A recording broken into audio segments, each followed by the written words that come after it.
para a sua intervenção o engenheiro Venâncio Molhane, por favor.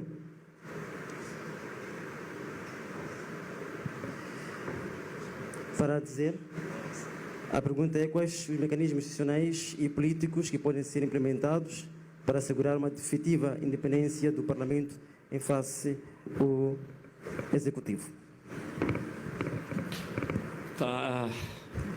Boa tarde a todos. Felicitações ao CIP pelos 20 anos desta caminhada dura, mas necessária. Tive o primeiro contacto com o CIP em 2008, na altura que se apresentou um relatório em que o coordenador do relatório era o professor Gilles Sistac. Acho que foi o primeiro relatório sobre a integridade de Moçambique. Felicitações mais uma vez ao CIP e ao Cortês que está aqui à minha frente. Bom, este tema é muito aliciante, mas como temos aqui apenas 15 minutos, vou abordar isto em 5 pilares. Primeiro, a relação entre o Executivo e o Legislativo. Estamos à busca de um equilíbrio ou evitar com que haja uma supremacia do Executivo sobre o Legislativo. 5 formas que eu quero abordar esta questão. Primeiro é a forma de eleição dos deputados, ou a forma de eleição da Assembleia da República. Segundo, as questões orçamentais, né? Dinheiro. O terceiro é a questão da produtividade da Assembleia da República. A quarta é a questão da iniciativa legislativa. E, por último, a relação ou o papel da sociedade. Primeiro, como toda a gente sabe, na Constituição da República, o artigo 169 estipula como é que um deputado chega e senta naquela cadeira. É a partir das chamadas listas plurinominais. Isto é, você faz parte de uma lista de um certo partido. E as pessoas votam na lista sem saber que você está escondido por detrás daquela lista. É como se fosse uma espécie de uma boleia oculta, não é? Quando nós éramos miúdos, normalmente quando a gente via aqueles carros com atrelado e tal, nós nos saltávamos para o atrelado, ficávamos lá pendurados e o motorista não se apercebia que estava alguém empoleirado lá atrás. Então é mais ou menos assim como um deputado chega, entra na Assembleia da República e se senta. E este problema levanta outra coisa, é que não se exige a partida nenhum critério específico ou nenhum esforço particular para você chegar e sentar e dizer que é deputado. Logo, quem está ali sentado deve obediência a quem manda na lista. Então, exigir depois que o deputado seja imparcial, seja probo, tenha iniciativa, tenha produtividade, estes elementos ficam elementos secundários, porque a primeira e a mais importante preocupação do deputado é agradar aquele que manda na lista. E, sobretudo, quando começa a pensar que pode renovar o seu mandato. Então, o que mais importa é a lista, é o partido e não o deputado. Então, se a gente de fato quer um certo equilíbrio entre o executivo e o legislativo, é preciso pensar como é que esta pessoa senta lá, como é que ele chega ali. Bom, muita coisa se pode dizer sobre isto. Qual é a proposta em concreto? Há muitas ideias, há muitas teorias à volta disto, mas eu sou muito favorável a começarmos a pensar nas chamadas listas uninominais. Quer dizer, como isso acontece no Brasil, nos Estados Unidos, o deputado apresenta-se, ele diz que você vai eleger o Venâncio, vai votar no Venâncio, não na lista A, B, C do partido X, Y e Z. Temos que começar a pensar nisto. Há quem diz que vamos fazer uma forma transitória às tais chamadas listas mistas, quer dizer, uma parte dos deputados eleitos por via da lista plurinominal, outros deputados eleitos pelas listas uninominais. Bom, mas estão aqui lançadas a primeira dimensão que eu acho que é importante refletir nela, senão nada feito. A segunda dimensão orçamental. A lei orgânica da Assembleia da República, o artigo 15, diz que a Assembleia da República tem autonomia financeira. Mas o que acontece é que, primeiro, a Assembleia da República debate e aprova em resolução o seu próprio orçamento. Quando o governo apresenta o Orçamento Geral do Estado, não considera, não leva em conta o orçamento aprovado por resolução da própria Assembleia da República. Atribui valores diferentes e não sequer se preocupa o que a Assembleia da República deu como prioridade. Esse é o primeiro ponto. Portanto, a autonomia financeira da Assembleia da República é cosmética, não é real. Depois, a execução orçamental é outro problema. Depois de aprovar um orçamento que não respeita o que a Assembleia quer, na altura da execução, a Assembleia da República é um pedinte e que se humilha perante o Executivo. Eu me recordo, eu já não sou deputado, mas deixei de ser deputado na primeira sessão da 2024. Eu me lembro dessa altura que os deputados normalmente têm um período que vão fazer aquilo que é fiscalização da ação governativa, que é a terceira dimensão da função ou da competência do deputado. Diziam que os deputados não tinham como ir fazer a fiscalização porque o governo tinha definido que tinha outras prioridades. Então, esta é que é a relação real que existe entre o Executivo e a Assembleia da República. Se este nó não for desmachado, tudo o que a gente for a discutir é apenas um exercício de entretenimento. Portanto, é importante que a autonomia financeira da Assembleia da República não seja só cosmética, seja real. A Assembleia da República tem que aprovar o seu próprio orçamento e o governo, se quiser colocar questões, tem que negociar com a Assembleia da República, não impor. E a execução tem que ser feita pela própria Assembleia da República, não precisa. Para comprar uma cadeira, tem que ir pedir ao Ministro das Finanças disponibilidade. Para reparar um ar-condicionado, tem que pedir ao Ministro das Finanças disponibilidade. Isto não funciona. E digo isto à Assembleia da República, eu acho que isto também é válido também para o Poder Judicial. Mesma coisa.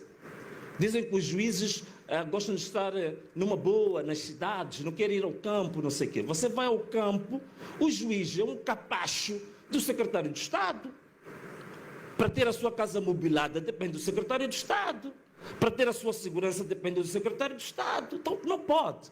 A execução orçamental, a aprovação e execução orçamental deve ser verdadeiramente autônoma. Aprovou-se um montante para a Assembleia da República, o valor tem que estar disponível. E a unidade de gestão financeira da Assembleia deve gerir aquele valor que foi aprovado sem intervenção do Executivo para esse efeito. Portanto, esta que é a segunda dimensão. A outra, vamos lá ver, não sei se ainda tem tempo, a outra questão que se coloca aqui, produtividade dos deputados. Tem tempo. Produtividade dos deputados. Esta é uma questão extremamente importante. Eu, por acaso, eu tenho ouvido, ainda era comentador de televisão, eu via toda a gente a falar que, na Assembleia da República não se produz nada, os deputados só estão lá a dormir, não sei o quê. Bom, quando são as pessoas, no geral, os leigos, a dizer isso, eu digo que é compreensível. O que me preocupa às vezes é até ver estudiosos e académicos também a usar a mesma linguagem. E isso me preocupou muito. Então quando eu estava na Assembleia da República, uma das coisas que eu fiz, que eu fui relator, como se diz, né? Bati o recorde, sou o único moçambicano que foi relator de 2 bancadas, e em 2 mandatos consecutivos, né? Então, quando eu fui relator, eu preocupei-me em saber se havia histórico na Assembleia da República de relatórios que as bancadas fazem, no fim de cada sessão. Notei que, na generalidade, todas as bancadas não fazem nenhum relatório. Termina uma sessão, não há relatório nenhum. Então, introduziu relatórios em cada sessão para entender como é que a minha bancada está a produzir. Por exemplo, só de 2020, isto são dados que eu tenho, os relatórios são produzidos, quem quiser eu posso passar. De dia 13 de janeiro de 2020 a dia 28 de fevereiro de 2022, passaram 4 sessões na Assembleia da República. A Assembleia da República, entre propostas de resolução, propostas de lei, projetos de lei, aprovou na globalidade 157 documentos dos seus atos, né? Desses 157, só 6 é que eram projetos da própria Assembleia da República. Significa 3% é o que a Assembleia da República produz. 97% da iniciativa legislativa não é da Assembleia da República, não é dos deputados. Esses são dados impressionados, eu tenho tudo isto.